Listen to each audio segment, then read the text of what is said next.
Good evening and welcome to tonight's Something New at 7. I am so glad that you are here with us tonight. Today we're going to be looking at the book Openings. I know I've used this one before. I really like it a lot. And each day, it has a page per day, and each day it talks about remembering either a prophet, or an important historical figure, or an important event. We have a psalm to read. We have a section where we ponder what we just read, and then it talks about some prayers or practices that we can participate in that kind of reflect on what we just read. So today our person that we're remembering is Micah. And Micah, if you didn't know, is a prophet in the southern kingdom after the northern kingdom of Israel had fallen to Assyria. And he condemned the greed and politics of the rich. So our psalm for today is Psalm 145, verses 14 through 21.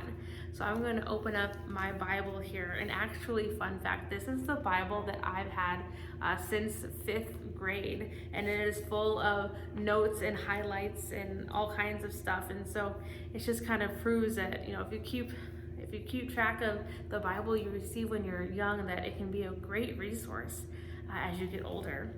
So our psalm today is Psalm 145, verses 14 through 21, and it says this: "The Lord upholds all who are falling and raises up all who are bowed down.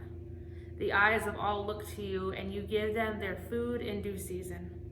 You open your hand, satisfying the desire of every living thing. The Lord is just in all his ways and kind in all his doings. The Lord is near to all who call on him, to all who call on him in truth. He fulfills the desire of all who fear him. He also hears their cry and saves them. The Lord watches over all who love him, but all the wicked he will destroy.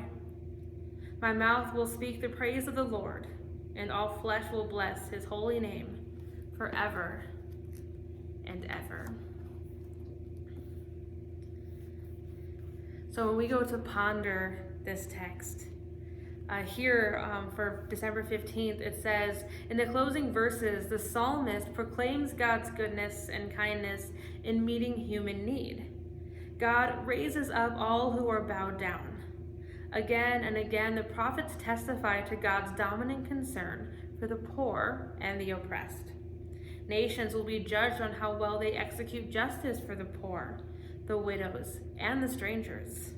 Micah in chapter 6 speaks what the psalm sings. I would encourage you to look up Micah chapter 6 later. The human need for food remains part of God's generous providing. Perhaps you have said or heard Psalm 145, 15 through 16 prayed as a blessing at a table laden with food. Remember, it says, "The eyes of all who look to you, and you give them their food in due season. You open your hand, satisfying the desire of every living thing." Consider adding these verses to your repertoire of mealtime blessings. Again, that comes from Psalm 145, 15 through 16. So for prayer and practice, it says, the experience of the dark night of prayer happens to people who have a relationship with God. The dark night does not come as punishment for being unfaithful, skipping church, or neglecting prayer. Sometimes the dryness just happens. Other times, an external circumstance, such as a death or a move to a new home or job, an illness, or a crisis, may prompt a dark night. Your prayer life, indeed all of your life, seems dry, and you feel powerless to make things work out right, to make God come close.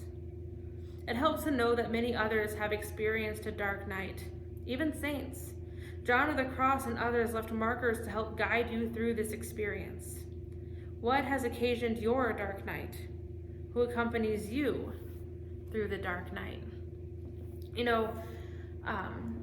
I've been talking to quite a few people about the dark night that a lot of us are kind of experiencing right now, and how it seems to be almost another one of those silent side effects to the pandemic, this feeling of aloneness and hopelessness, that we're lacking control. And I want to reiterate something that the book just said because I think people need to hear it, and I think it's worth repeating even on a daily basis. And what that is if you are feeling alone or helpless or out of control, or that you have no control, you are not alone. You are not the only one feeling this at all, which is why reaching out can be so beneficial. But the other end of reaching out is then, if someone reaches out to us, then we also need to be open about our own struggles. It does no good for someone to come up to you and say, hey, I'm really struggling with this, and you to hide behind a smile and go and just say, oh, that must be so difficult. I think there's a lot of strength in being able to say, me too. How are you handling it? Here's how I'm handling it. Let's have a conversation. Because the last thing I think anybody wants to know, wants to hear, is that they're the only ones going through anything.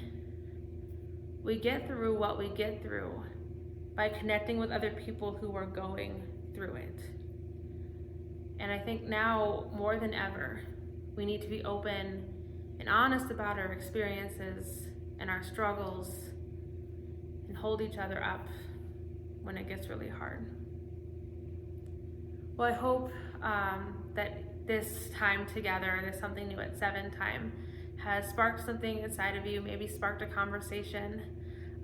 If it did, comment below and let us know what it meant to you. And if there's someone that you think needs to hear this, share this video on your own page. I think the best thing we can do right now is share. So have a wonderful rest of your night, and I will see you again on Thursday. Bye, everyone.